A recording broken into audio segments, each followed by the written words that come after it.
All right, in this video, we're going to talk about multiplying decimals. It's really easy. It's very similar to multiplying whole numbers. You just got to know where to put your decimal in your product, okay? All right, so these are the steps I want you to follow in order to multiply decimals. Number one, I'm going to need you to count the total number of numbers behind the decimal point in each of the factors. The factors are the numbers in your problem that you're multiplying, okay? Basically, just the numbers in your problem you're multiplying. That's what factors are. Once you count the total number of numbers behind the decimal point in your problem, you're going to write this number down so you don't forget it. Number two, you're going to take the decimal point out of both numbers and read them as whole numbers. Now, if you're reading them as whole numbers, you should know how to multiply whole numbers. I just went over a video, or I have a video on multiplying whole numbers. All right, so you're going to take them out and read them as whole numbers, and then you're going to multiply them the way you multiply whole numbers. The fourth thing you're going to do is you're going to put your decimal point in the answer so that the same number of numbers are behind the decimal point as there were in step one above. Step one above, that number I told you to write down, you just got to make sure that you have, when you get your answer, whatever you wrote down right here, you have that many numbers behind your decimal in your answer, okay? And then you're done. So let's just talk about these steps. A lot of times, if I write them, some students don't understand them. If I show you, you understand that better. So let's just go ahead and get into it.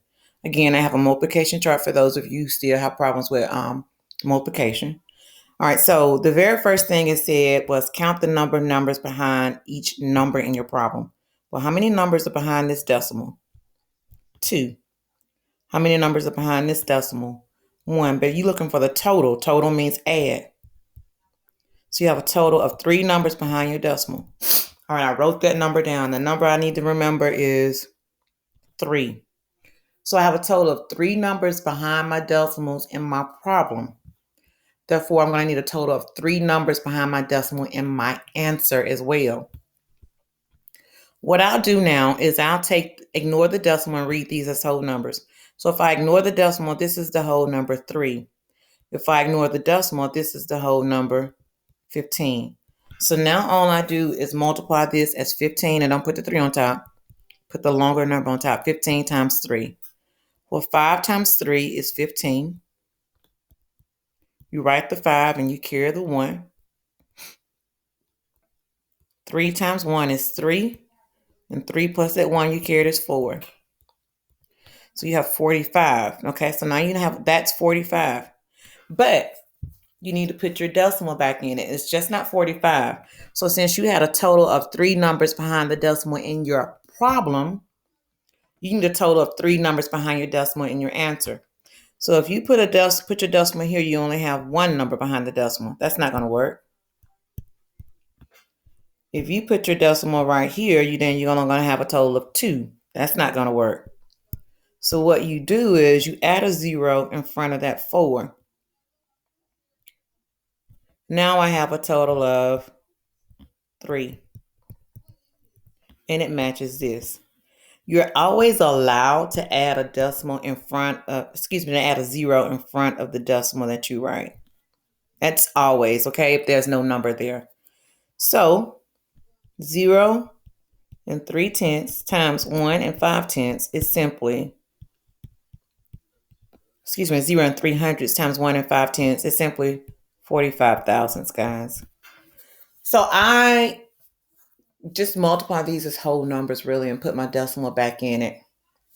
All right, so let's just count how many numbers are behind the decimal here. 1 plus how many numbers are behind the decimal here. 2. So I have a total of 3 again. So I'm going to multiply these as whole numbers. As a whole number, this looks like 7. As a whole number, this looks like 308. So I'm going to multiply 308 by 7. Okay, 8 times 7 is 56. You're going to write the 6 and you're going to carry the 5. But 7 times 0 is 0, and 0 plus 5 is simply 5.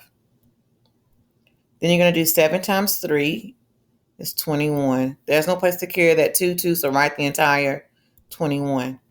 Now, when you get ready to put the decimal back in your answer, you need to have a total of 3 numbers behind the decimal in your answer, because that's the number of numbers that were behind your decimals in your problem.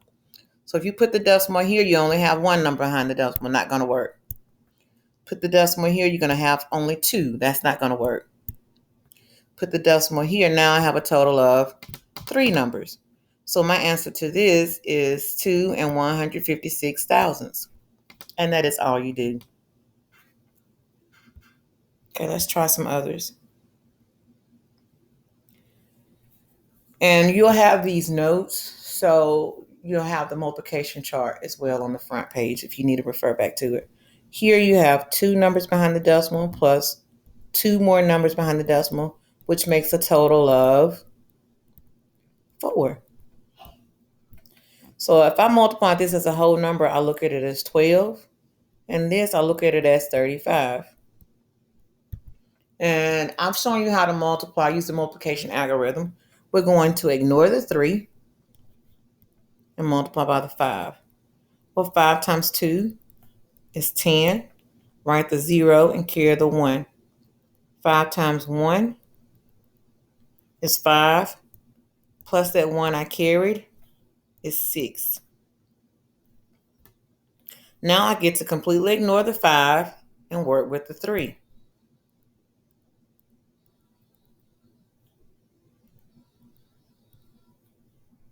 Let me write these back. Now I get to work with the 3. So now I do 3 times 2 is 6. The 6 goes there because 3's in the 10 spot, so the 6 goes in the 10 spot. It doesn't go here, okay? And then cross out the 1. I've used that. 3 times 1 is 3. Put your placeholder of a 0 and add up what you have. 0, 6 plus 6. Let me make sure that looks a little better. That doesn't look like a 6. 6 plus 6 is 12. Carry the 1. 1 plus 3 is 4. But I had a total of 4 numbers behind the decimal. So if I put the decimal here, I only have 1. Doesn't work. Put the decimal here, I only have 2. Doesn't work. Put the decimal here, I only have 3. Doesn't work. So now I need to add a 0. Put the decimal here. Now I have 4. It does work. And you are allowed to add a 0 in front of the decimal once you place it, if there's no number there. And that is your answer. Just that simple. Okay, let's take a look at number 4. There are a total of 3 numbers there and 1 number behind the decimal there, which makes a total of 4 again, okay? So as a whole number, I'm going to multiply this as 125, and as a whole number, I'm going to multiply 3. Okay, 5 times 3. 5 times 3 is 15, guys. Write the 5 and carry the 1.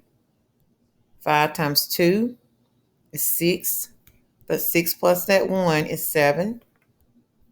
And then 3 times 1 is 3. All right, notice you need to add a 0. Now you have 1, 2, 3, 4 numbers behind the decimal, and you are allowed to put a 0 in front of the decimal if there's nothing there once you add that decimal. So this is your answer. It's just that simple. All right, I want you to try 5 and 6, guys. Pause the video and you try those.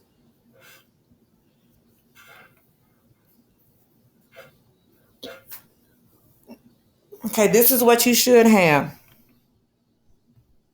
Here there are a total of 3 numbers after the decimal. Here there are 2.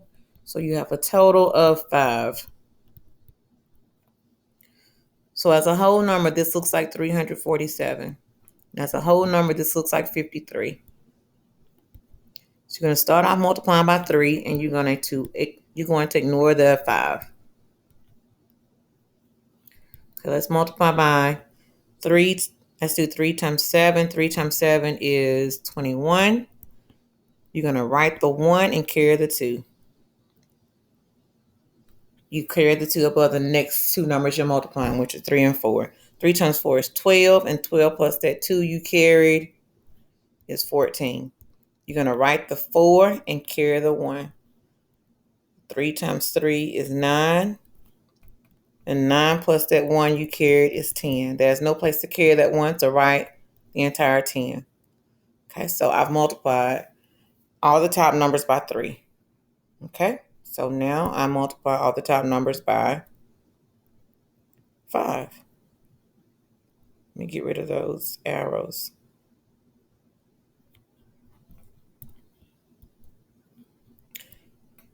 Cross out what I've already used and multiply all the top numbers by 5. Let me do it in a different color.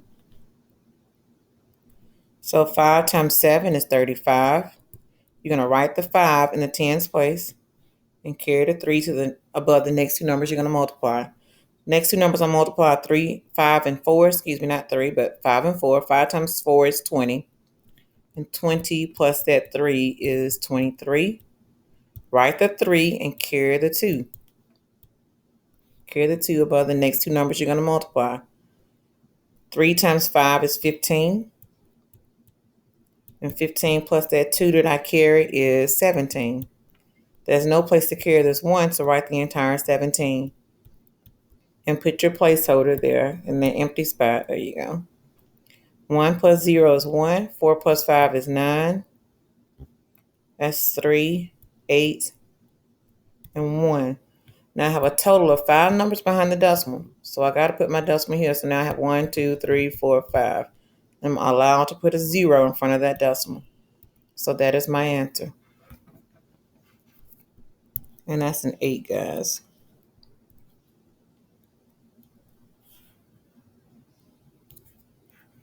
Okay, let's take a look at this last one. Here I have 1 number behind the decimal. Here I have 3. So I have a total of 4 numbers behind the decimal.